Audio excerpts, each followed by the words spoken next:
Okay.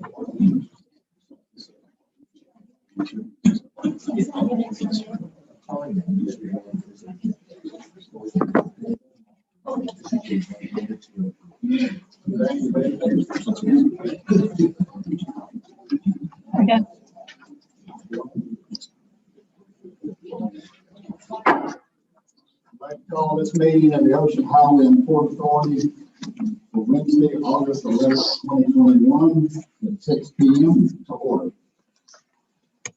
We will have the invocation and then the pledge.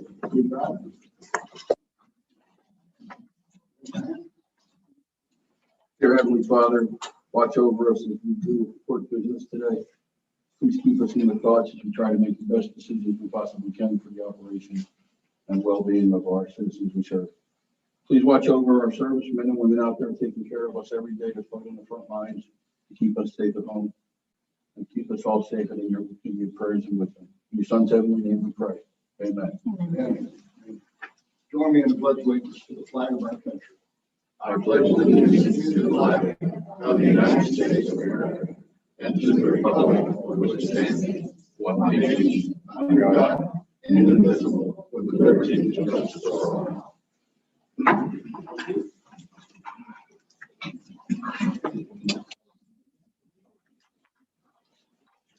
Roll call, please. Commissioner Hill. Here.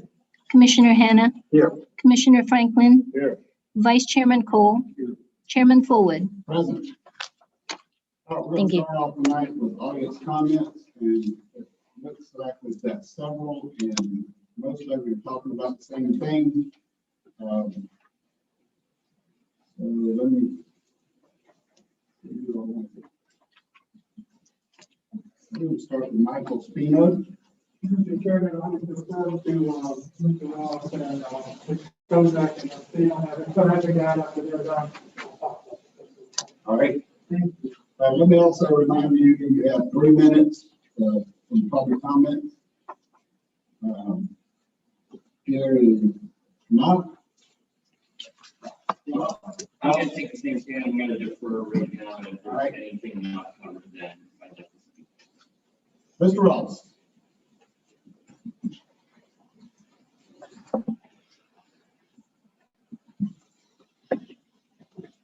Please identify yourself for the record.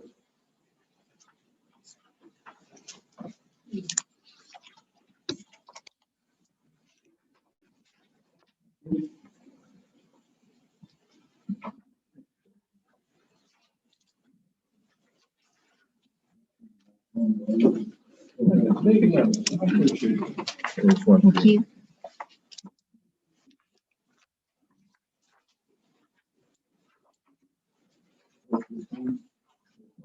You got your timer ready? Now again, now. Yep. Sure. My name is Chip Ross, 210 North 3rd Street, Fernandina Beach, Florida. I'll just start out with 2 things. First, 3 things. Number 1, I gave you a list of questions. I would hope you would come up with answers to those questions or a process for answering them. I sent that to you as an email previously. Number 2, I'd like to bring your attention that the Municipal Securities Rulemaking Board has a website called MMA. And on that are all kinds of documents about your court operator. I would refer you and call them to that statement. And then I'll skip forward all those questions to actually the last one. Probably my most of the people are here. On 12 July 2021, OHPA's representative submitted a raised grant application to the federal government. The proposed plan required expanding the port footprint outside the current port footprint into the historic district, abandoning and closing current city streets on Front Street, North 2nd Street, and Dade Street, widening Dade Street, and creating 20 new trucking loading bays. Quoting from the grant proposal that was proposed, the approval of this project was conducted over multiple Ocean Highway Port Authority meetings that are conducted in public forums with the ability of all citizens in Nassau County to make their voices heard regarding this project. In addition, the opening commissioners acted as duly elected officials in Nassau County elected unanimously to move forward with this project. And that came right out of your grant application. So my question is, and what I'd like to hear the commissioners respond to, do you unanimously support this grant proposal, which expands the footprint of the port, which closes Dade Street, closes Front Street, closes from 2nd Street, and with 22 trucking bays and a large number of other things, or would you support this unanimously? And if so, why? And how did a grant get submitted if you don't support it unanimously to the federal government? Okay. I'll answer off to you.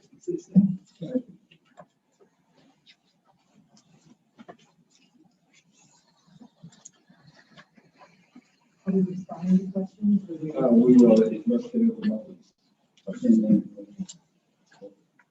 that. Ms. Cossack?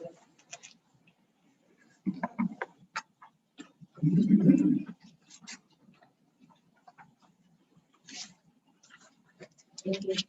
Tammy Cossack, 322 North 3rd Street, Fernandina. My home is directly across from the Fort Warehouse and the Dade Street gate. Before purchasing, I studied many city documents, and after learning about the final BRI for the port, which clearly outlines adherence to the existing port footprint, I felt comfortable investing a good bit of money in this area. Recently, multiple properties around me have undergone improvement. We've pumped millions of dollars into our economy, purchasing, renovating, or building new homes, employing local workers, increasing the property values, and paying property taxes. The proposed new entry gate will cut off the north part of our historic district with a queuing potential for 9 semi-trucks lined up just feet from homes. Expansion on the south side for increased warehousing is on a hazmat site that previously held petroleum tanks. Policy 2.1.13 of the Port Authority's master plan states, prior to any future expansion of the city's port facilities, all plans or proposals for expansion shall be reviewed by the city. Neither the city governing bodies nor the citizens were given this opportunity, and we have questions. If improvements will decrease local truck traffic and emissions, why is such an enlarged queuing area needed along with a 20-day loading dock? Have transportation mobility studies been performed to see how the infrastructure change on 2nd and Front Streets will impact traffic patterns, emergency vehicle access, and pedestrian flow? Landside connectivity touts a clear shot from the port to the 6-lane 200A1A highway, yet leaves out our already overburdened 8th Street corridor and Dade Street.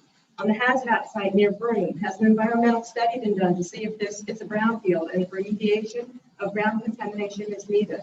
How does the new tidewater management system affect the estuary in Alligator Creek? Commissioners, this was a flawed application process. It is not shovel ready.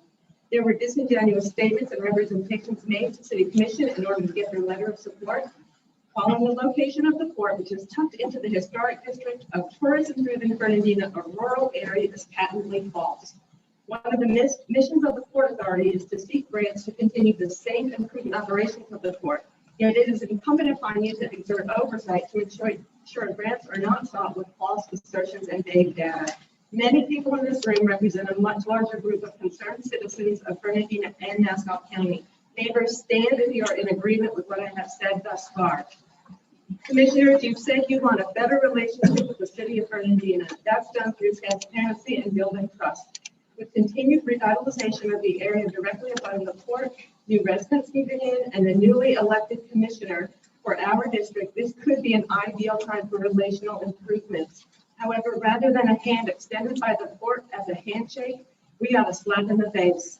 Based upon the vast amount of citizen opposition and the disingenuous way support was sought, I ask you to rescind the fatally flawed application put forth with your names on it. Thank you.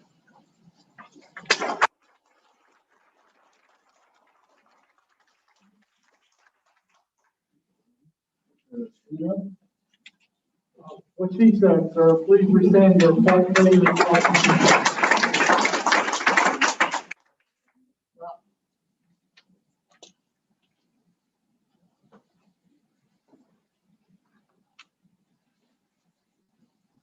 Good evening. My name is Gary Bob, and I live at 310 Escambia Street, Fernandina Beach, and I'm along the port there, right below the courthouse. I agree with everything that was said. I'm not going to beat up points already made. 3 things I'm going to bring up real quick is why do all of us live here? We all know there's a port. I moved here recently. I knew there was a port. I have no issue with the port, but the footprint's supposed to remain the same. I don't think anybody here wants to have streets closed and see the port expand beyond its footprint. That's not why people live in Fernandina Beach. Second, what is the justification for them to expand? According to a 2014 survey, they can do up to 900,000 gross metric tons, and they're not even at half of that capacity right now. By the projection, they're supposed to have 265 ships. Year to date is like 65. They have facilities that they're not using, truck bays that are cemented shut that they're not using. And although we have dredged the river channel, you can only get a certain size vessel because it has to swing, it has to turn. So I don't understand what the justification is when they're not even meeting what they projected or what they're able to do with what they have. And I'm just gonna stop there. Those are my main points. Thank you.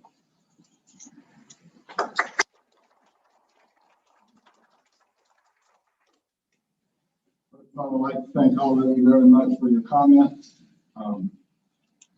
We usually don't respond to audience comments right away, but there's something I need to say. And then I'll let the other commissioners, if they want to say something. This RAISE grant is an application to apply for grants. We have not received any grants, and until we receive those grants and the ability to apply for each individual grant, we haven't done anything. We've given the operator permission to apply for the grants, and he has to fill out certain requirements to be able to do that. If he has the ability to do that, the federal government allows him to do that. And he comes back to us with grant requests, it has to come before this board. And believe me, we will look at every grant. We will make sure it doesn't do any harm to the city. I can tell you now, I would never be in favor of closing any streets, especially Dave Street. I'm a native of this town. I was born and raised here. I've used that street more times than I can tell you. It's good access in and out of the city. And I just don't believe it's necessary to close it. And I just will vote against that. So I can assure you, at least you'll have one vote in your favor. We have to look at each individual grant. There are grants that will help us with flood control. We'd like to see those grants and see how that can apply to the city and to the port and how we can improve flood control. There are grants to allow us to increase our warehouse space on the port site. I know there's some other things in there, but they have not, nothing has come before us yet. And I think we'll have the misconception that if we've already applied for those grants and we will receive them. That's not the case. At least that's my understanding. And I can assure you, you will be involved in those grants. I will make sure of that. As chairman, I'll make sure of that. And I'm sure the other commissioners will make sure of that. We'll give you an opportunity to speak on each one of them that the operator applies for. So believe me, we understand what the situation is. We will definitely take all that into consideration. And I guarantee you, we will not do anything to hurt this city. This is my city too. Any other commissioner would like to talk? Yes, I would like to say that I agree with what Chairman Forward has said. We just saw this as our board director saw this as an opportunity to help the port, and he applied for the grant. He had to have some basis or some outline of what the money would be spent on.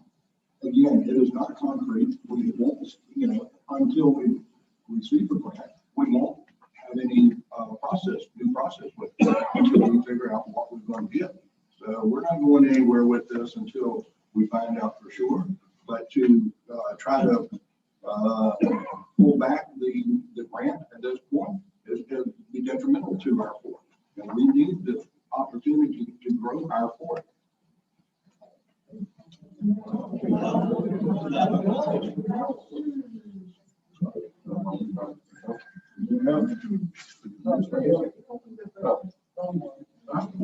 Guys, it's a broad stroke. We're just trying to apply for a grant for different ways, for different things that we can improve upon in the port. The port needs to grow, and we need to improve different avenues for the port. That's all we're trying to do. We're trying to see what kind of governmental money is out there, so we can do things to fix problems that are going on.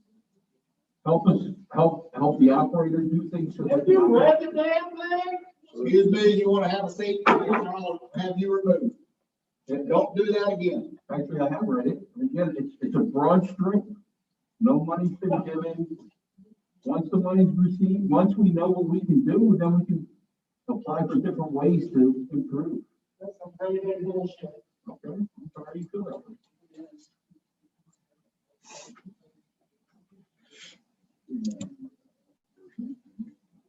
There'll be no outburst from the gallery. If you do, I've got some gentlemen back here that will remove you. So don't do that again. Any other commissioner? I'll answer some questions. Sure. So I really appreciate you all coming out, and there are a lot of other things you can be doing with your time this evening. And we don't get a lot of visitors to the meeting, so I'm glad that you're engaging with what's going on in the board, and I really appreciate your time tonight. I'm very concerned, frankly. I had to request a copy of the grant application from the federal government. I did not see a copy of that application before it was submitted. I've spoken with almost every city commissioner, and the city of Fernandina Beach is very open to hearing and engaging with us and connecting with us and collaborating with us on grants and projects if they are approved by this board. If this board, as an elected entity accountable to the public who elected us, will personally appoint the chairman to execute these grant applications on our behalf. So that when we witness to the world what Nassau County wants to do, when we provide vital documents to the federal government, we represent Nassau County to the wider world, that we make sure that it fits what the public wants and helps our economy. And that's it. You know, I've been on this commission almost 12 years, and I have heard of no Dade Street want to be closed. But we're not going to close your streets. They have been talking of a street that dead ends into the port, one of the warehouses. There was like Katrina being closed, but not closed, but just being detoured. And the warehouse that has been proposed to build outside the port footprint is right behind one of the warehouses. It's an old abandoned fuel station of Florida Petroleum. They had thousands and thousands of gallons of gasoline and diesel fuel sitting there for years and years, which was more of a hazard to y'all than any ship that's on there. This warehouse, if this allowed to be built, and the board director of the commission does decide to build it, we get permission on the building, it'll cut down and get truck traffic. It's right along the railroad tracks, and there'll be more freight coming in by the trains than the real, and you won't have all these trucks coming in. You'll cut out 5, 10, 15% of the truck traffic just because of the location of the warehouse.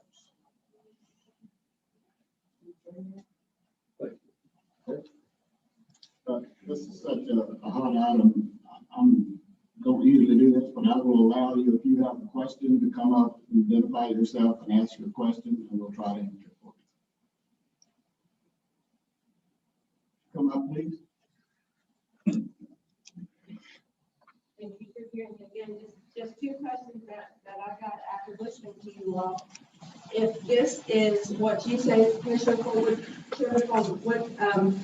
just an application to see if you might qualify for a raise grant. Should that be predicated on false statements and misleading statements? Who made false statements? We're classified as a rural, underprivileged area. There's several misleading statements in that grant. Second, to the attorney who is no longer with us. Well, there you go. If you come to our city and you see the street you're talking about, that is State Street that runs to the end and dead ends with the warehouses. That is State Street. Right. Further, where the warehouses is proposed to be extended for more train traffic. Currently, there are sometimes trains lined up so far, it goes all the way down to Center Street and it blocks access. And that's our major pedestrian and our vehicular crossing. So if we had even more trains stacked up, it's more of a cluster that people can't get back and forth through. So maybe it cuts down traffic, but why do we have 20 days and why do we have to stack up for 9? I don't know. So are we claiming to help one thing and then hurting another? The businesses are not in favor of this because of the pedestrian traffic and they're concerned, and I speak on behalf of the Main Street and the businesses, they're concerned that we're turning from an historic Main Street into just an industrialized town and they're going to lose business. So it is a big issue. There's lots of questions. And we do question this application as just the first vetting process. It is my understanding from speaking with Howard Hale in Washington that this is for grants to be awarded based on the application.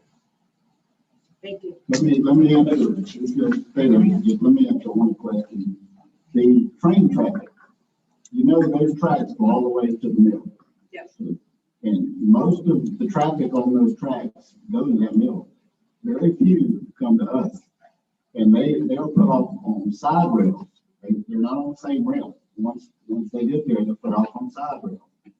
So any further train traffic, which would not be a great deal, will be on the side rail. So that is not going to block more traffic. In order to get to this, at Center Street. in order to get to the side rails, it's such a short switching area.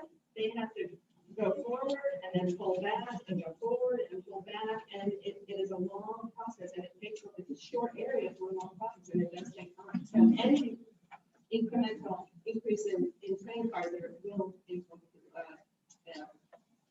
hinder traffic. Okay, I understand. Thank you. Yes.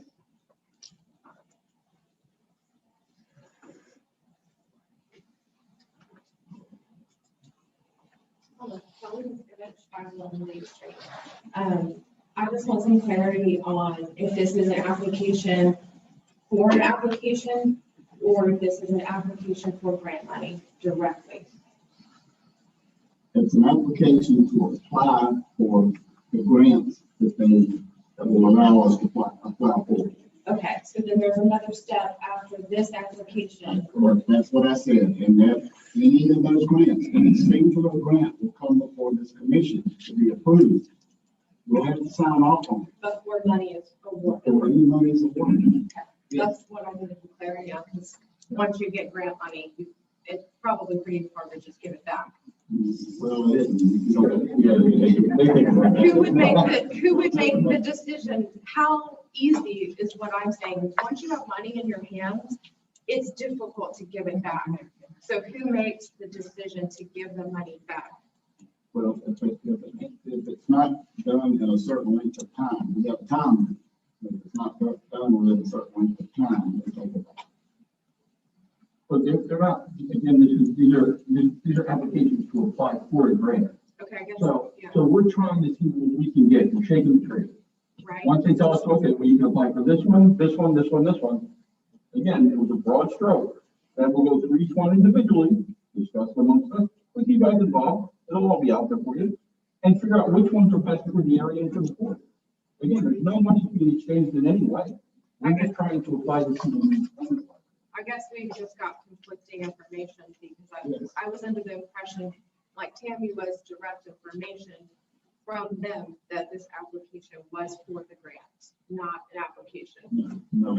to apply for the Well, grant. people should ask us instead of taking it for granted. But we got it directly from We got that information directly from their office. So that's Who's on? the DOT in DC, DOT in DC. Okay. So, You know, we were told this is what we had to apply for in order to find out if we can get to so the money. who gave you that information? That would be Department, the DOT, Department of Transportation. Okay, I guess we just need some clarity on that. Thank you. Also, like I said, there was a couple of grants that will be coming down with that. They have to do with flood control, and, you know, we've been asked to do work better using, or trying to improve our flood control problems that we have in port. And it will not only help us, it will help the city. So that's one of the grants we'll be looking at. Yes, ma'am. Thank you. I'll take two more. This one and one more. Making the way up. Yeah. So I have gone in and looked at our grants as recently as today in the CSIP system. And this item does come up later on in our agenda. That said, if you look at the agenda, it has it, if you go to the section on unfinished business, there are two items that pertain directly to what you all are concerned about. One is the RSC scope of work, where we'll be discussing our strategic master plan. And I will encourage this board to not strike the citizen engagement components of that proposal. And I will also encourage my board members to consider adding back in the sustainability issues, which have just been stricken, so that will actually be included in our planning, sustainability and citizen engagement. And then the other item where this might come up, if you scroll down to new business, I've said FDOT, where we'll discuss our grant performance and individual grants that have raised serious concerns with the Florida Department of Transportation for lack of performance. So if you'd like to stay, you're welcome to. Hi, good evening. My name is Frances Griffiths, and I live at 309 North Fifth Street. My question to you is if this is an application to do an application, then how did you manage to how did they manage to fill out that application that all of you and the city commissioners have approved everything already? There were no meetings in either from the applicant. That's the straight. Okay, so, because I mean, it just didn't make any sense to me.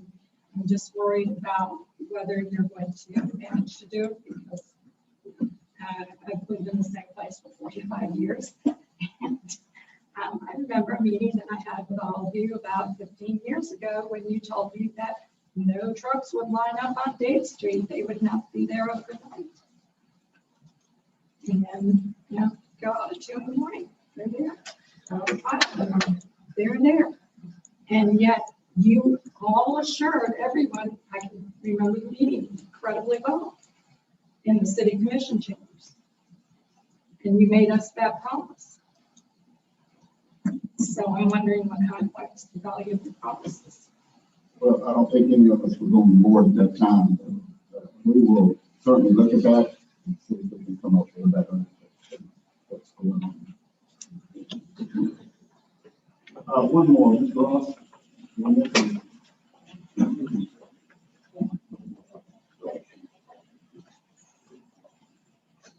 Across 210 North Third Street. With all due respect, sir, you have said this is an application for an application, but here's your application. And it's U.S. Department of Transportation, Rebuilding America, is part of your application. And it says, quote, ready to go. Preliminary architectural and engineering work is complete. Once funding is secured, this project will be able to start with completion schedule in 3 years. It's a little bit different, sir, than an application for an application. Thank you.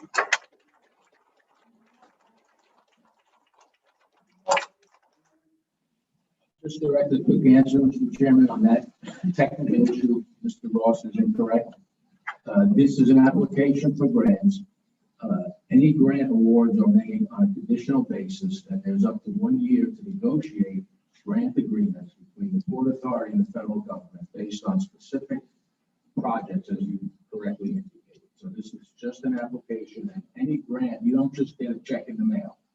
You get selected, it's a conditional award, and that starts the real dialogue with the city. It'll be covered in the master plan, and OHPA will ultimately approve any projects. And only after that's all approved and the feds agree and sign the grant agreement, then the money starts to flow. So you may not get an award. Even if you get an award, you may never get any money for the project. The whole process lies in front of us.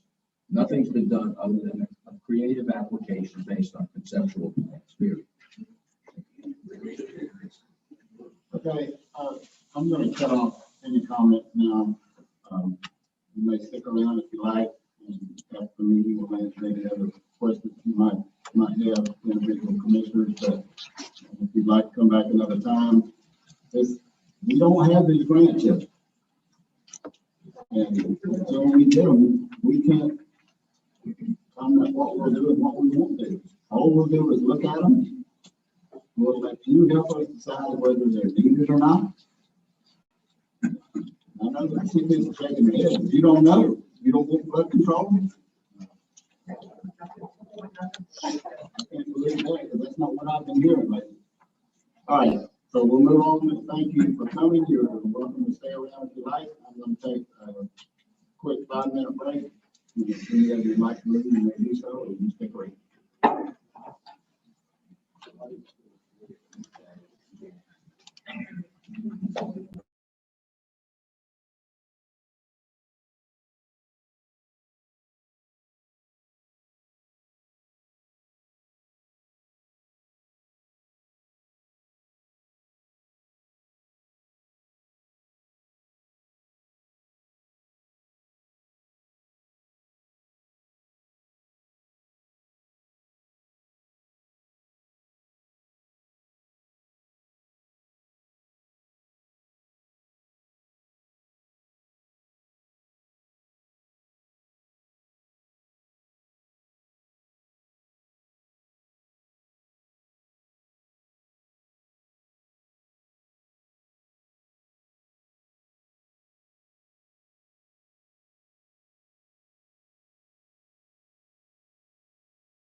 So we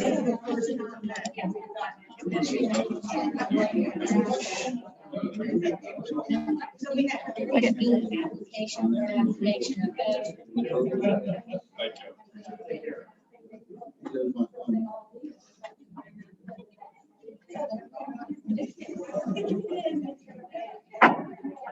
Meeting will come back to order. You'll have a seat, please.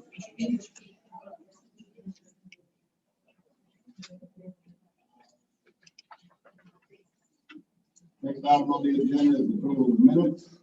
You want to take them together or separate? Commissioner?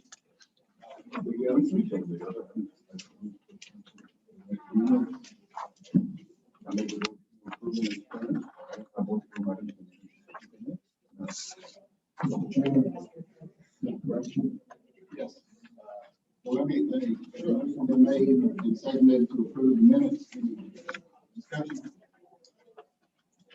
Yes, this was a bit of a correction on page 7, of the July 14th minutes after the meeting.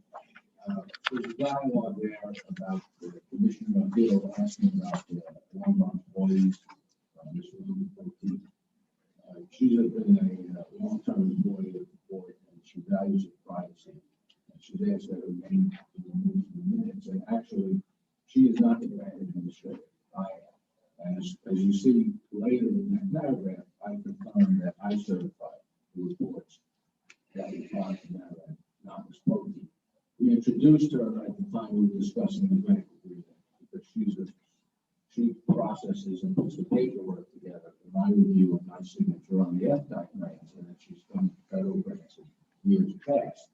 So she's part of that sort of process in assembling the reports, but she's not the grant administrator. I am. So if we could just clean this up and take her name out of it, and then she can leave as much as you need in there, but just if we could remove Ms. Bogey's name, I'd appreciate that. You're asking me?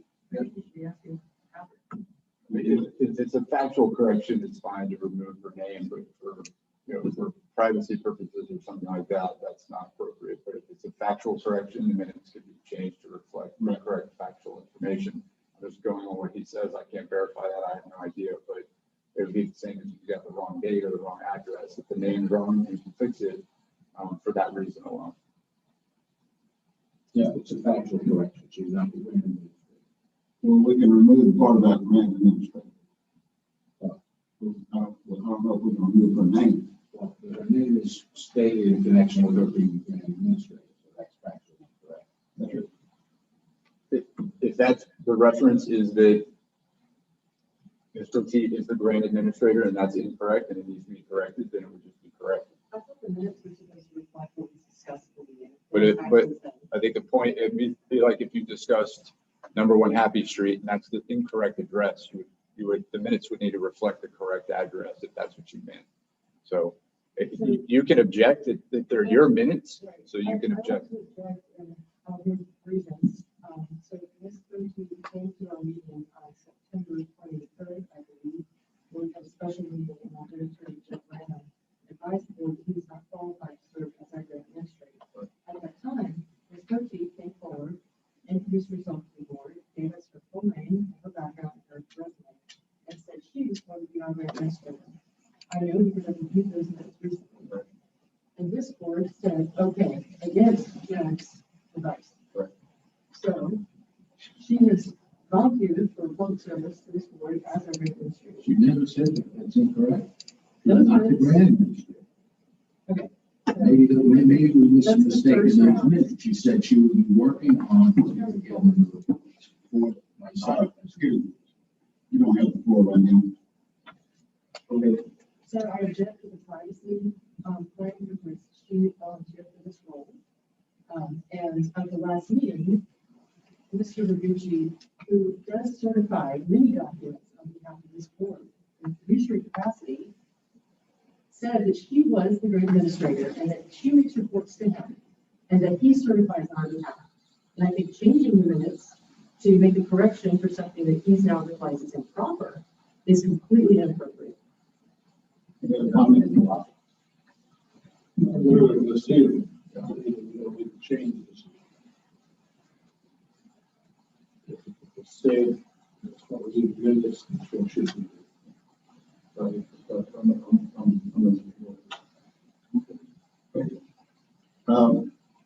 The motion to made and seconded to approve the minutes as there was an objection.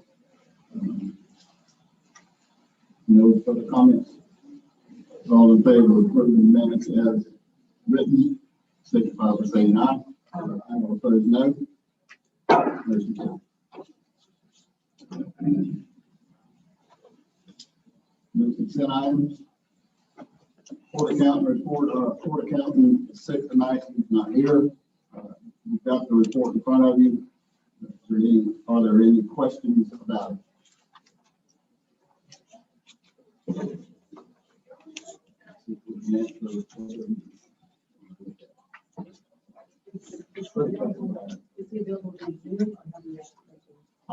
You're not available. No, he's not. Is there a question on that? No, I was just wondering, we were just going to discuss and then provide a report back to them, or? Well, you want, is there anything on it you want to discuss?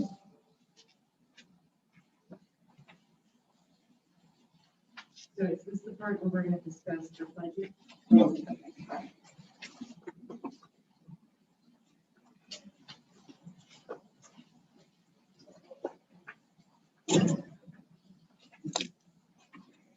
Financial report, the own annual audit engagement letter. So now we have an engagement letter that we need to talk about. Yes, and I was going to have Pierre, because he told me to put that on the agenda. And this is for what purpose? Engage them for another year. For another year.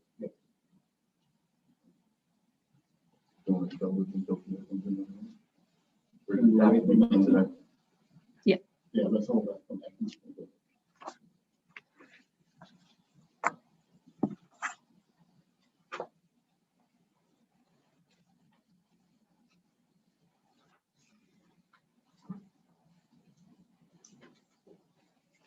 All right, the next thing is the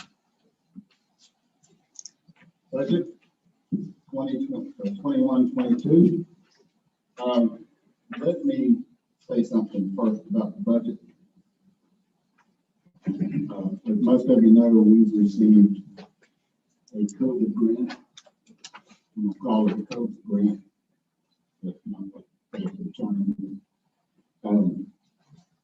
That grant will help us fund this study. I have talked to FDOT. I have submitted questions to them, talked extensively to them. And what I've been told is that grant can help us fund a lot of different things.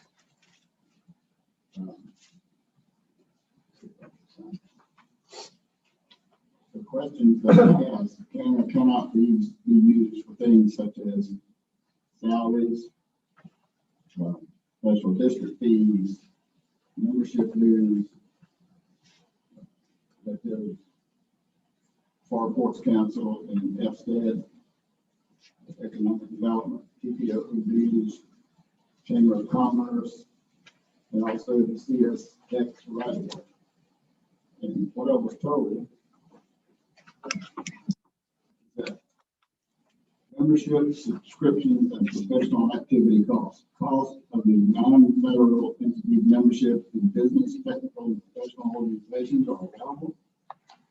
Cost of the non-federal entities, subscription to business, professional, technical periodicals are allowed. Cost of membership in any civic or community organizations are allowable. The prior approval by the federal awarding agency or pass-through activity.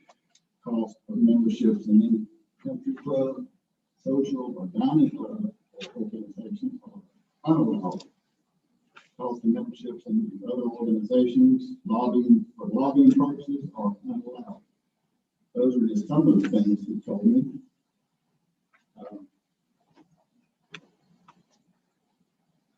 The items listed in the email that I sent him appear to be He said appeared to be operating expenses. Generally, operating expenses are allowable costs.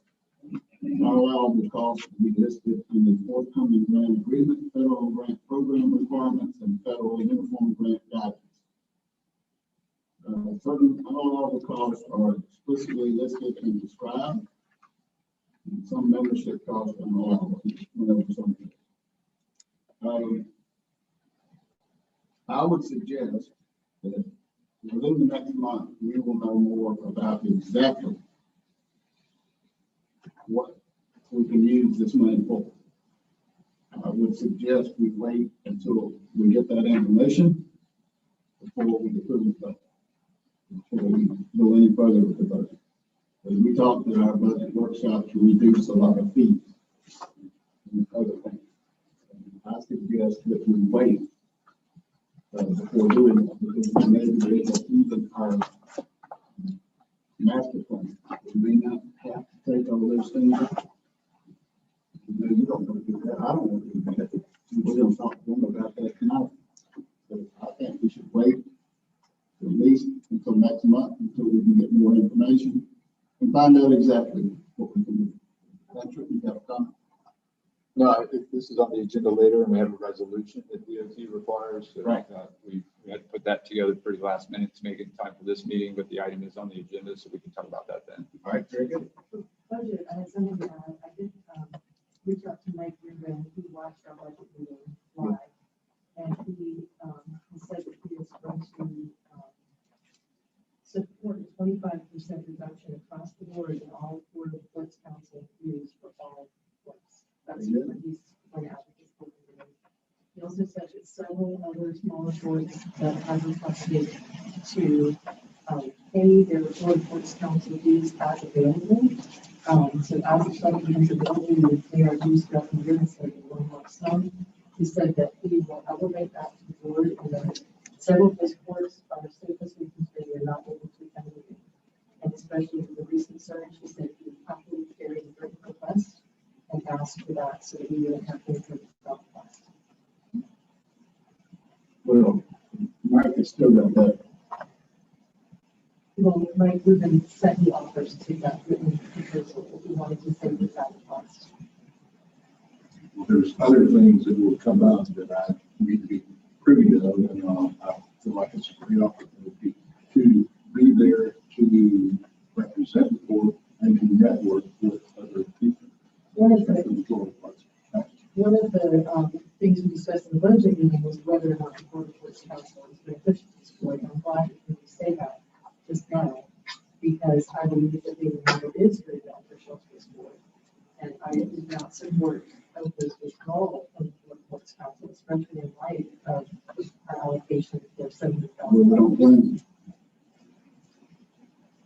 Okay. All right.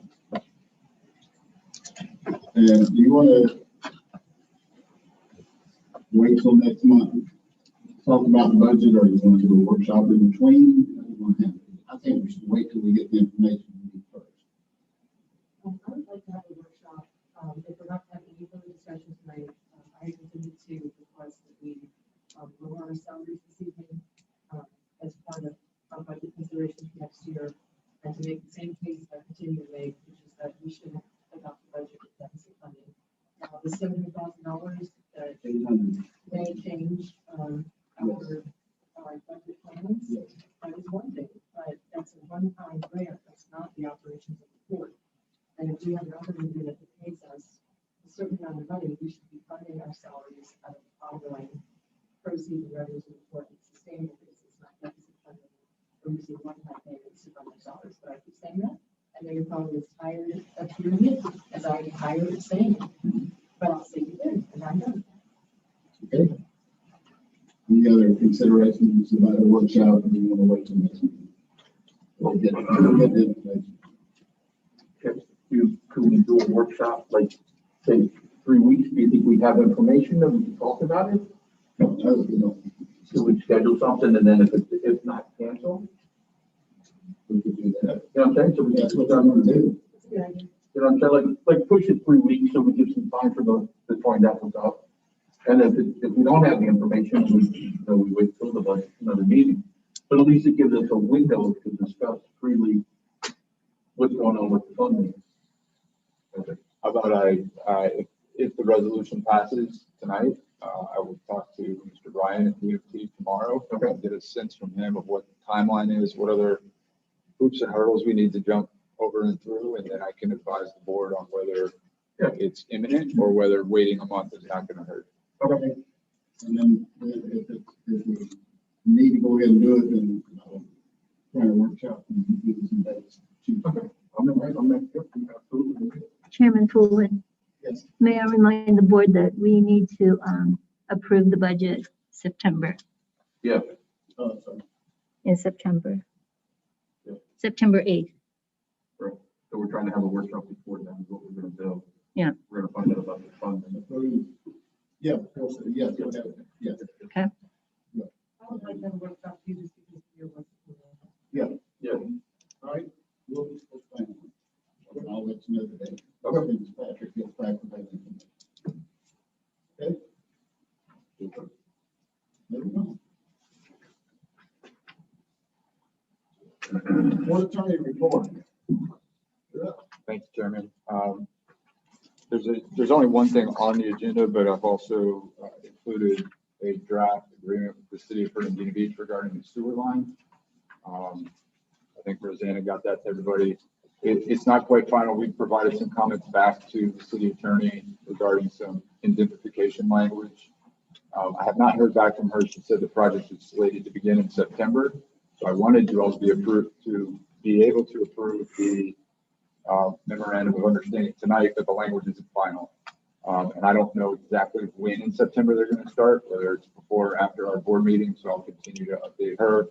But the general terms are what we've discussed and what the consensus of the board was to move forward, which is they will perform and pay for the project.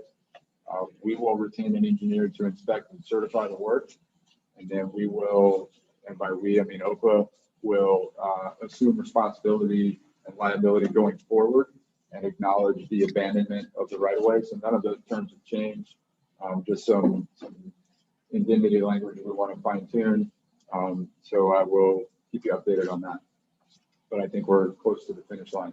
Yes, and we talked about this at the last meeting, and I thought we got approved to go ahead and doing that, but maybe we didn't. We had approved you had approved the general terms as I just discussed them, but an actual agreement hadn't yet been drafted. And when I shared it with you, Chairman, you correctly expressed the desire for the whole board to see it and approve it. And so I'll just get it to you as fast as I can.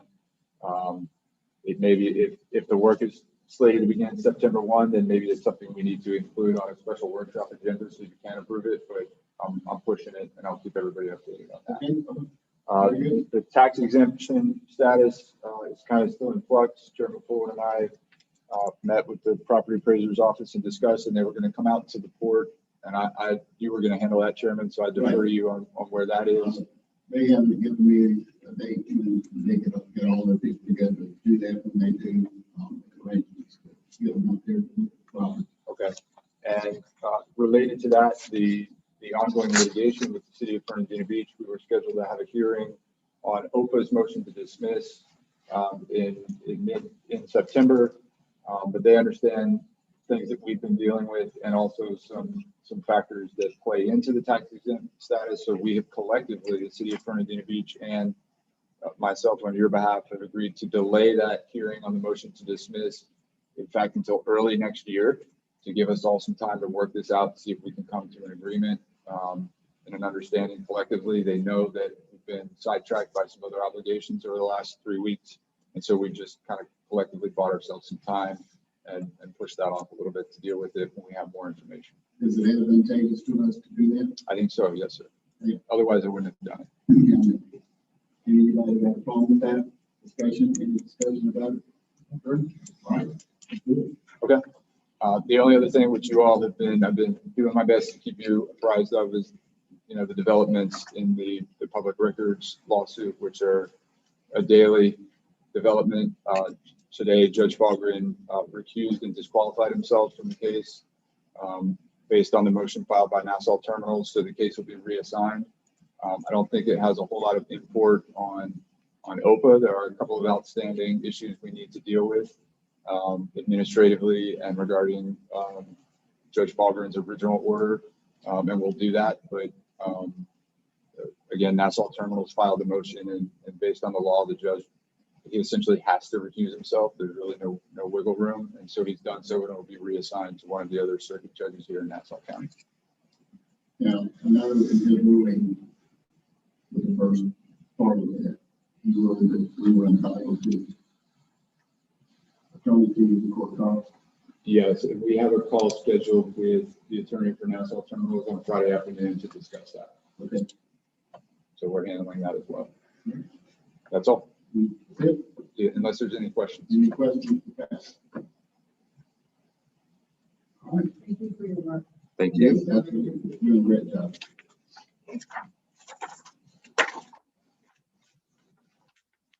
I'm gonna hold off on the operator report, and Reynolds Smith and Hill is here, and we need to discuss some things, and so they need to leave. Because they gotta go back to Jacksonville. Justin, come up and. This is your policy.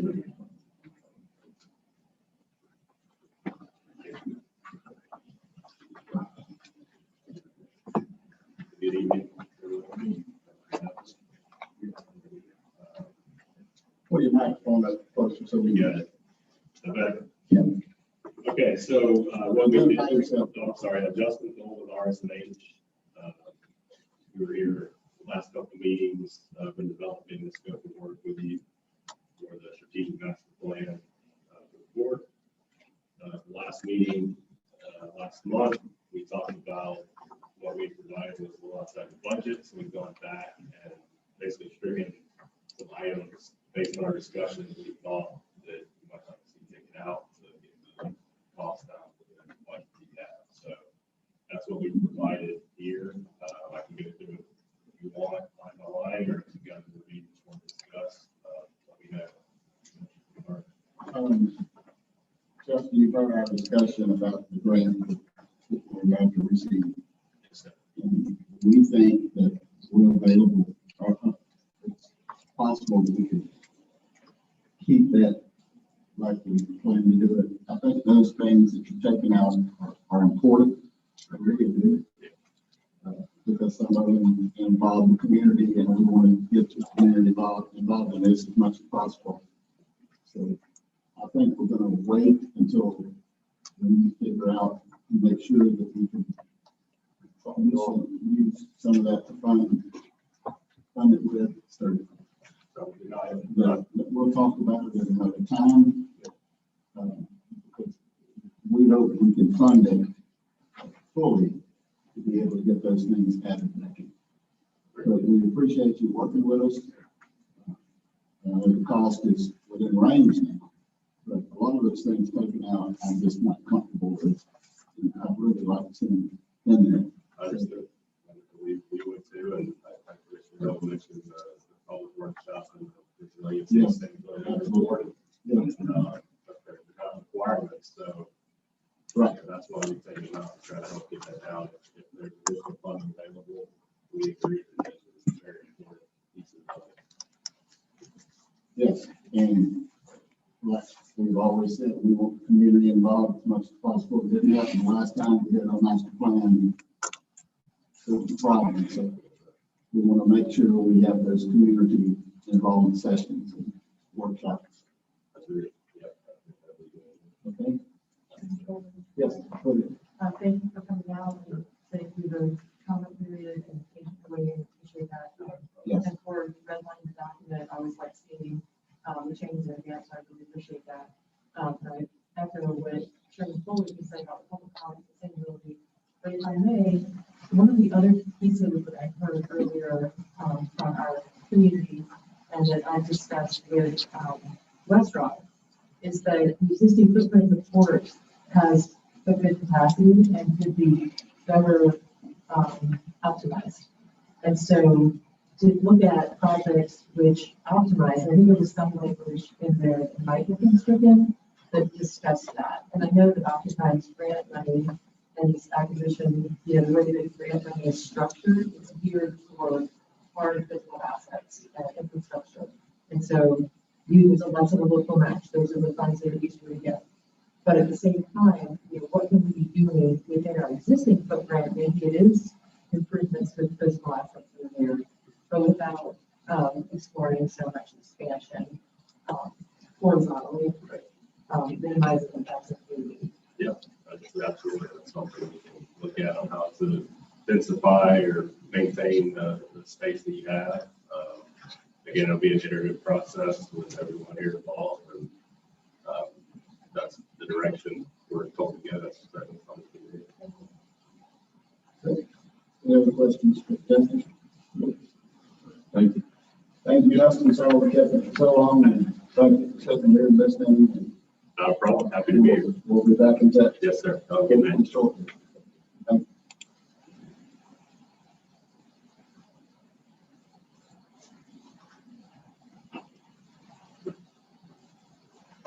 City of Fernandina Beach Comprehensive Plan.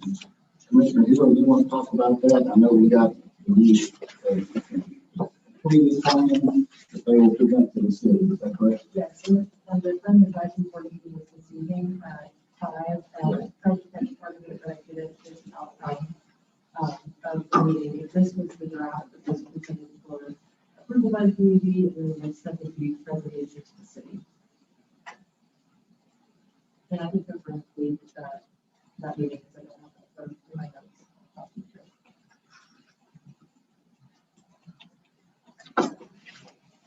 Okay, I know that there were still some things in there we asked to be looked at. I think they did that. They took a lot of stuff out. Oh, yeah, so at the workshop, the committee essentially said we're not going to change the prescriptive language. We are going to say the operator needs to do X. They took a few of my grammatical and typographical changes. They did not accept the buffer language that I suggested. So the timing was challenging. The newspaper headlines didn't help, I don't think. So I don't know if it's all of them. well, the encouraging aspect is that some members of that committee did really care about keeping the port there and keeping our jobs here. Other members are kind of tired of broken promises. So I think there are opportunities to work together. I really do. I see common country interests. I was encouraged by the city's on this topic, but I was encouraged by some of the city commissioners who wanted to engage with us. I just think they want to engage with us as an elected body, and they want to know that if we make a commitment to the community and to them, so we know that we can follow through. And so I think that there are some members of the city commission who are really paying attention to what we're doing tonight. And I think that they want to see us take some action. So, Well, I've said in the past that the city comprehensive plan is the city's plan. It's not our plan. In our master plan, we will work toward accomplishing as many of those things as we can. And we'll certainly do that. There are some things that we may disagree about, but once we get our master plan done, hopefully most of it will be taken care of. And then we'll submit our master plan to the city and they have to adopt it. And if they don't, there's a way to get around that. Mitigation, through mitigation. So we'll do the best we can, and that's all we do.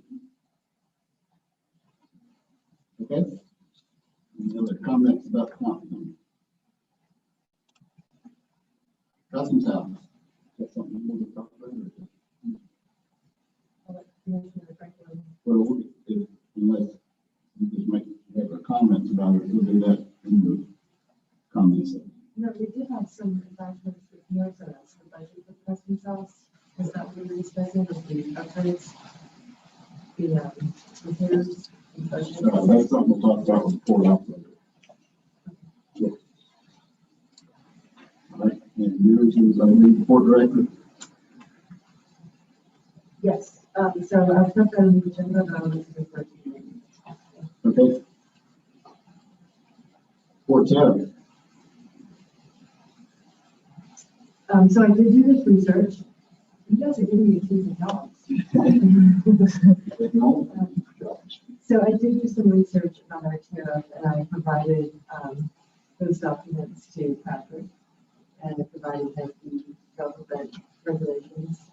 And Jeremy has those documents, and he's not ruled on them. Okay. We have them. They're on the stack. It's enough to get to them. Okay, let's go to new business. Hold on. You did come. Okay, well, he's gonna do that. We'll go back. All right, let's go back to the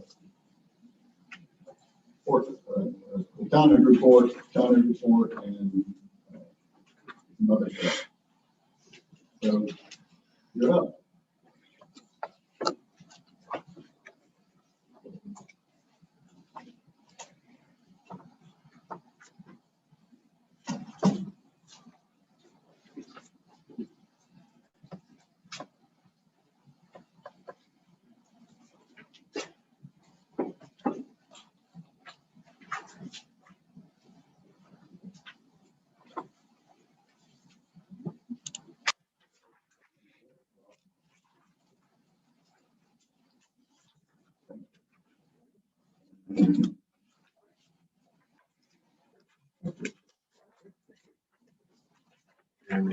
Thank you.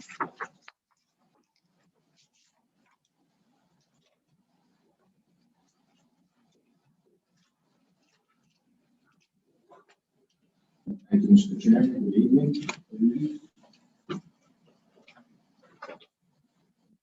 Total tonnage for 139,128 tons.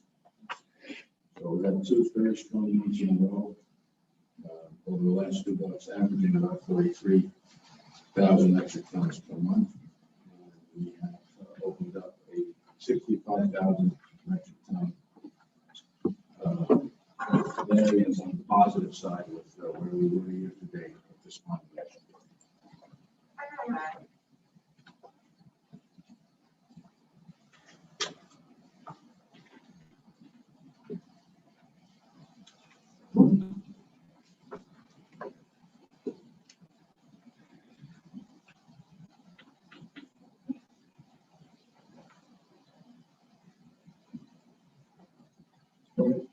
Unless there's any questions on the report?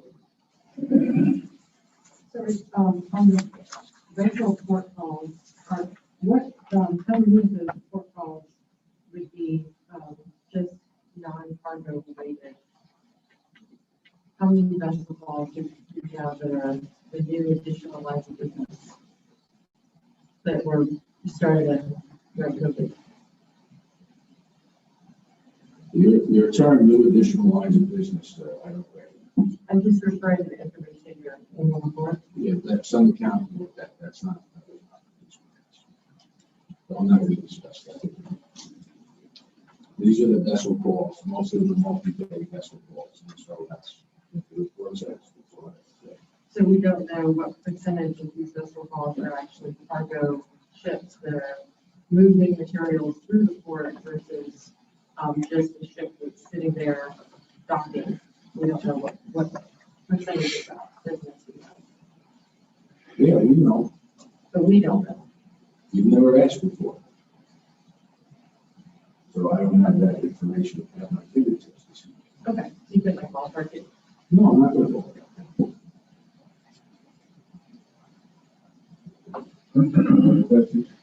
Well, the reason I asked is that in the operating agreement, non-cargo handling calls. So, for example, when the PB, do you remember by the name you guys are? You remember the technology engineer? Okay, so the BB 10,000, I think it right? 1,000. Okay, I'm making it bigger. So So when that was parked, that was not part of the cargo handling in our operating agreement. So that would be potentially additional revenue for Ocean Island Port Authority to negotiate on a case-by-case basis with the operator. So each of those, vessels that the 7 Seas, when they were, tied up as a port, that would be additional revenue that would come to OHPA, and we would use it for, potentially hiring the port director, or, our contribution to if the customs house is something that we're going to take the obligation for, or other programs that we could have. So that's just something, that's why I want to know that information, because I think we should, be mindful of our finances. I've talked about this on several occasions with the port operator, and that revenue doesn't totally go to us. It has to be split. Right. And there are no percentages that I've seen. We've got to come to some agreement what it is. And the operator, Chris, says that we're not entitled to any of that. We're going to have to look into that to see where we need to go from there. So how do we find out, as Mr. Ellis is stating, the kind of good information they have is what our docking base, so to speak. Or, I mean, it would be a good information for, if we are looking to increase revenue stream, then that would be something we should be privy to all the time. That's over. Well, we can request it from the operator. And I think we're going to let Patrick handle that request. Just so you understand, Commissioner, Ms. Hill is, she's on the phone with you. This is her own personal concept and her own personal legal interpretation of the meaning of parts of the operating agreement. So we don't recognize that. If you want the discussion of what particular provision of the operating agreement means, then we're happy to conduct that with your counsel and advisor. Well, that's what we're going to do. That's fine. The line of business that she's alluded to, labor, and which is the only other thing it is, that's part and parcel of the normal operations under the operating agreement. That's not new business, that's not new revenue, that's traditional, right down the middle of the plate port revenue. And the proof of that is that you collect dockage and wharfage on those vessels, just like you do on cargo vessels. In fact, you actually load cargo onto the cruise vessel and you remove waste, so you have stevedore. Same thing with the VB10,000. We had to provide heavy lift services to them. We had to use our workers. So, what kind of heavy lift service did you provide to the VB10,000? The VB10,000 had certain pieces of heavy equipment that came with it from the water, from the Gulf, that had to be lifted with our cranes and placed on the dock. And some of those are still with us, waiting for them to come back. When they finish in Brunswick, they'll come back and they'll reconfigure the vessel for the ocean trip. We'll load back that equipment. So it's cargo related, it's vessel related work under the operating agreement. We've discussed this a couple of times. Yes, and I think that's something we're all going to disagree with. We'll let Patrick look into that and come up with a determination of what we need to do. Okay. All right, what else? Anything else? Patrick? All right, Patrick, I want to come back to you about this public records request from Michelle Fox. Do you want to talk about that now? Can you? Yeah, I can give you the status she asked for. So Michelle Fox is an attorney up in New York. She submitted a public records request. Most of the information, most if not all of the information per my recollection that she requested are not documents that OHPA keeps. They're documents that the port operator keeps. I forwarded the request to the port operator. He indicated that there's some ongoing pending litigation up in New York that either Nassau Terminals or Worldwide's involved in, and that this was an attempt to get around some discovery litigation or limitations. I don't know anything about that lawsuit. My direction to him was that this is a public records request. It doesn't matter who asked for it. If they're public records, we have to provide them. To my knowledge, we didn't receive anything. I got an email from her today, but all she asked for was a copy of her request, which I found a little confusing, and I confirmed with her, and that's what she wanted. So that's what Rosanna provided to her, and that's, as far as I know, that's where we are. But again, the documents that were requested were, to my memory, and this was several weeks ago that she submitted a request, were documents and related information that OHPA would not keep because they were about the operation of the operator. So, Okay, no need to discuss that any further. All right, is there anything else? All right, Board Director report, you have a report, you have, please. Just the update on the grant process with Abstract and FDOT. As you know, Vice Chairman Cole is in Panama City as will I, at my own cost and expense to attend the Abstract portion, the public portion of those proceedings. We haven't had any feedback yet from the people that are looking to allocate the grant, so we usually get a call just to talk about our requests prior to the meeting, which is on the 26th. So I don't have any update, but if I do, I'll let you know. Okay. Any questions? All right, and Chris, new business, 2020, you might want to stay there for a second. 2021 annual written report from the operator of all maintenance on OHPA equipment for section 2.3 of the operating agreement. I have here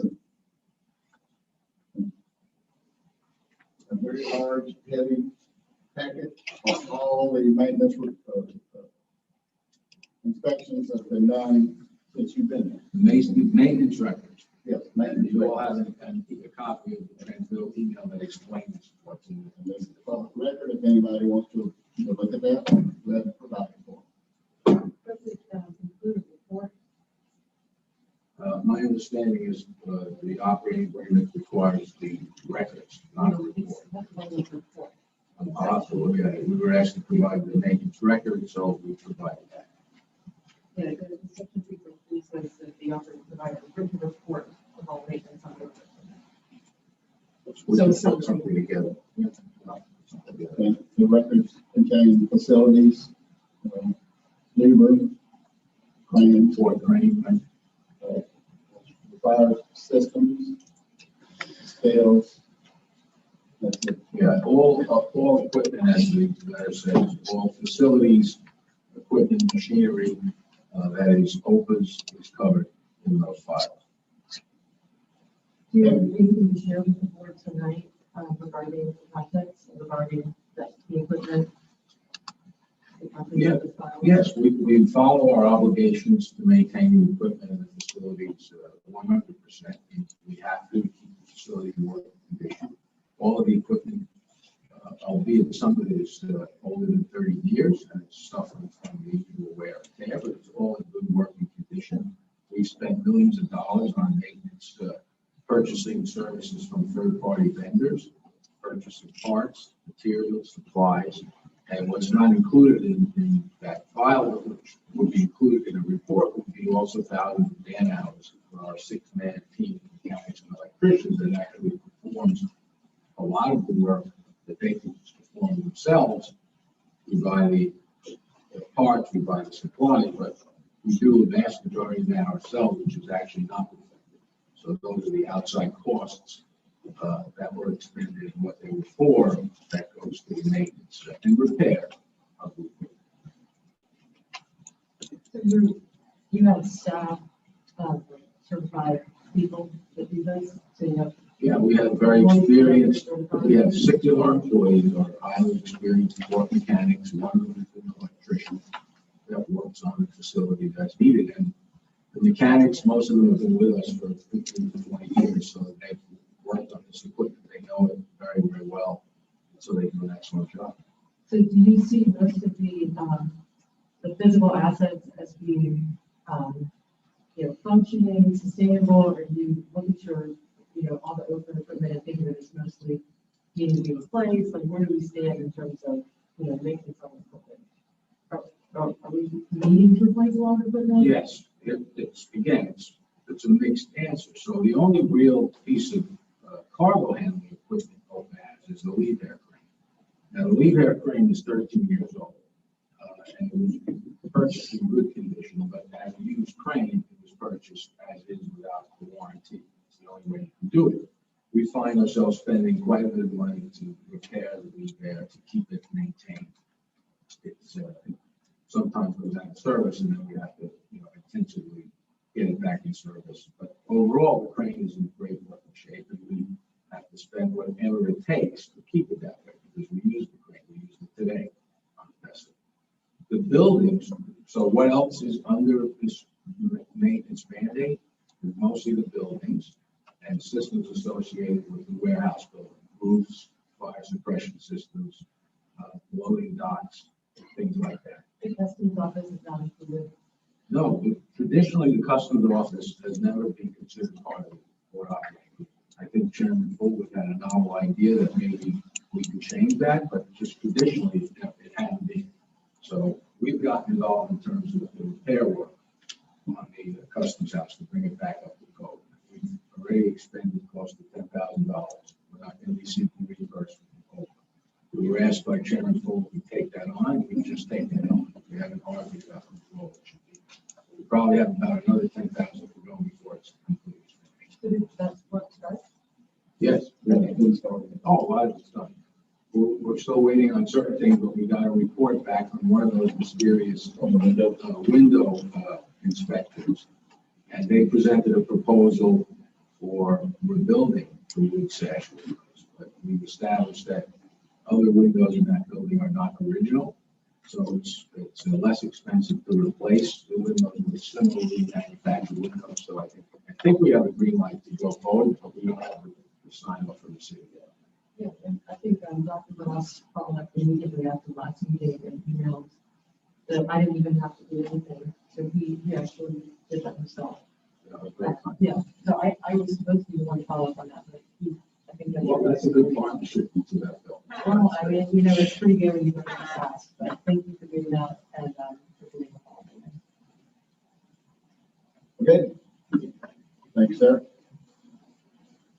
All right, next on the agenda, under new business is the relief fund information. We've already talked sufficiently about that, unless anybody else has anything else to discuss about it. We need to pass the resolution. Yes, it's a resolution. And would you like to read that resolution? I can, if you'd like, sure. Yeah. Okay, and we got some input from DOT on what some of the language should say. So I'm going to read the title and then I'll read the two provisions that pertain to what OHPA is doing. So this is a resolution entitled, it's resolution 2021-R04. That's the good number, Rosanna. Yes. This is a resolution of the Ocean Highway and Port Authority of Nassau County, Florida, accepting the Florida Department of Transportation Public Transportation Grant Agreement subaward of the Coronavirus State Fiscal Recovery Fund and providing an effective date. I do want to read the, so whereas the Florida, this is one of, I'm not going to read the whole thing. You have it in front of you, but whereas the Florida Department of Transportation is responsible for administering and issuing the applicable funds made available pursuant to the FDOT Public Transportation Grant Agreement subaward of the Coronavirus State Fiscal Recovery Fund under the American Rescue Plan Act of 2021 to respond to the negative economic impacts of the COVID-19 public health emergency. The amount of the grant awarded to OHPA, and just for all the ports were awarded an amount. All the ports got a different amount. OHPA was awarded $806,772. And so by this resolution, OHPA accepts the awarded relief funds described above, and OHPA agrees to comply with the FDOT Public Transportation Grant requirements for administration of the relief funds described above.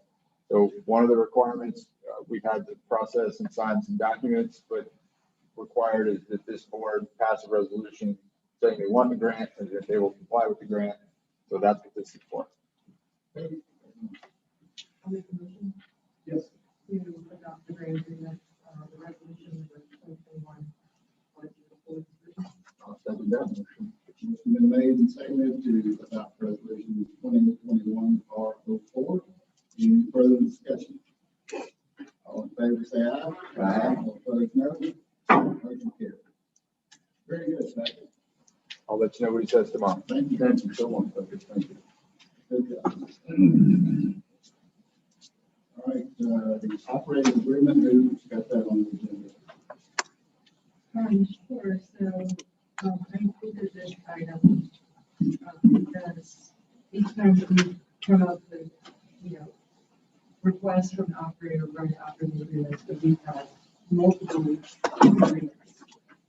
And, I think that we need to enforce those terms of the operating agreement. And, I believe that we should ask Patrick to enforce the operating agreement for us. They take that action. Any other comment? So, what do we have from Patrick? The whole operating? Each of these items that have come up in the last public records request that have been featured on the news and that have drawn the public here to come and watch our meetings. Each of these issues, so getting maintenance records, which now we've received them tonight, for the first time. Okay, so I think we need to go through the operating agreement, and I think that we need to identify all the areas where the operator is not performing.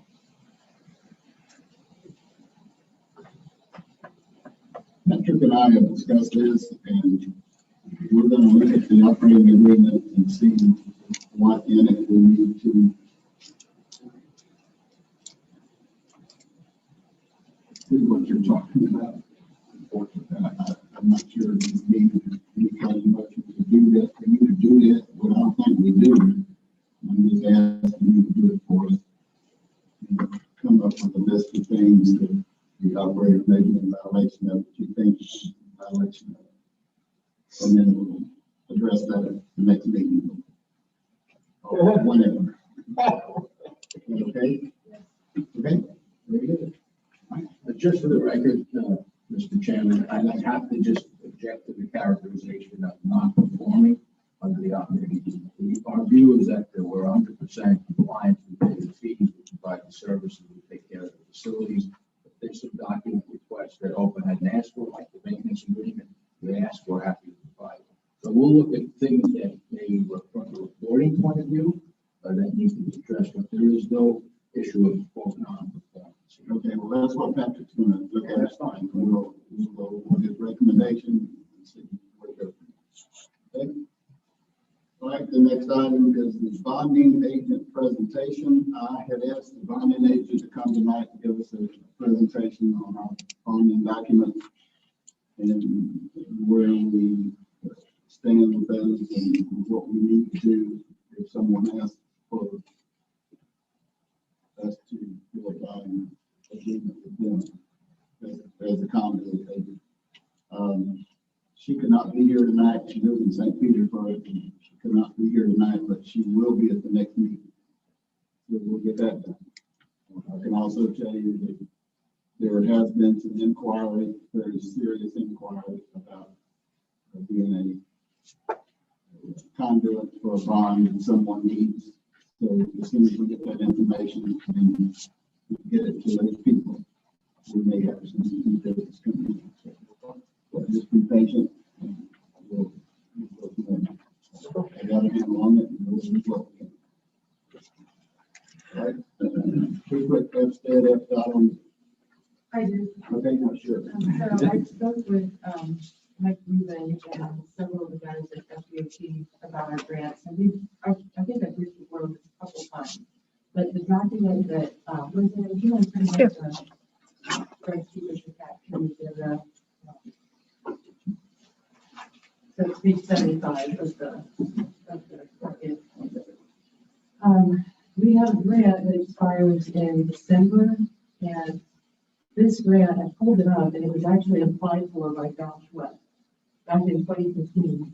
So it's been on our books for a while. It's been extended twice. And the deal that's said is that they have a certain number of allocations, but if you don't draw down on the grant and perform the project, then what will happen is the grant will expire. I think our Chairman Fuller, you've gone through this a few times when we extended. But what they told me is that if we give the money back, if helps them to not have these non-performing assets on the books.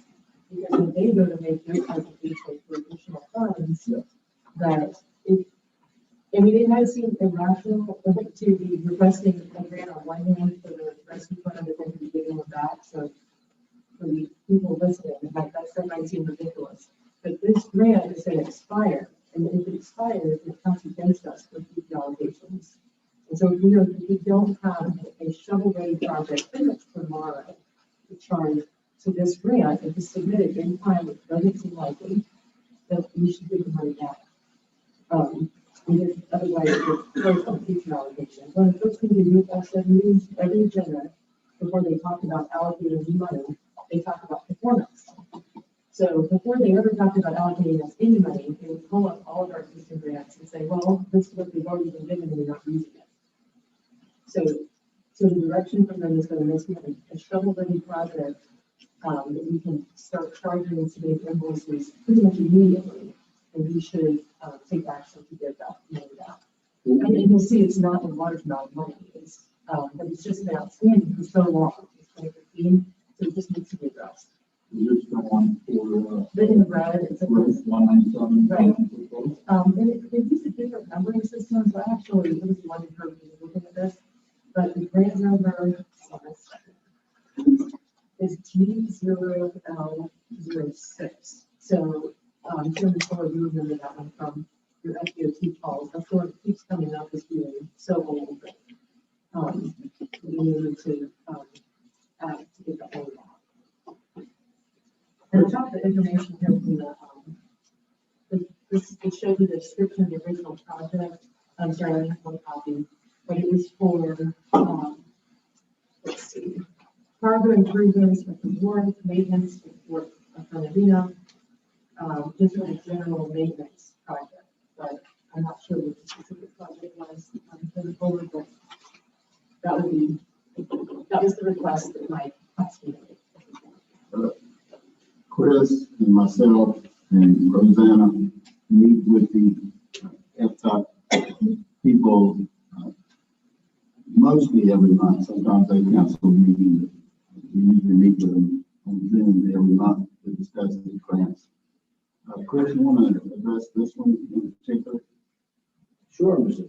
Chairman. I want to thank Commissioner Hill and the Deputy Detective for telling us what we already know all about. You also know about it, Mr.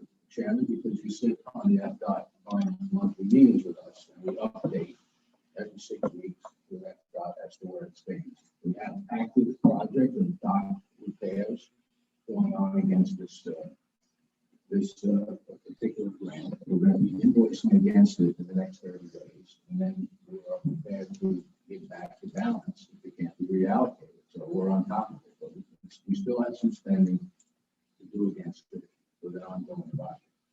What's the project? Dock repairs. And so specifically from what are the dock? Repairs to the surface of the dock, paving and smoothing out areas, tightening loose crane rails, things like that. Okay, so is this close to where the ships berth, or what part of the No, dock? it's the surface of the dock. They're not structural repairs. They're just cosmetic. Okay, and so there's going to be asphalt subcontractors, what nature of work? There'll be some concrete work potentially and some asphalt work. But this is patching work. This isn't really paving project. And we do some of that ourselves.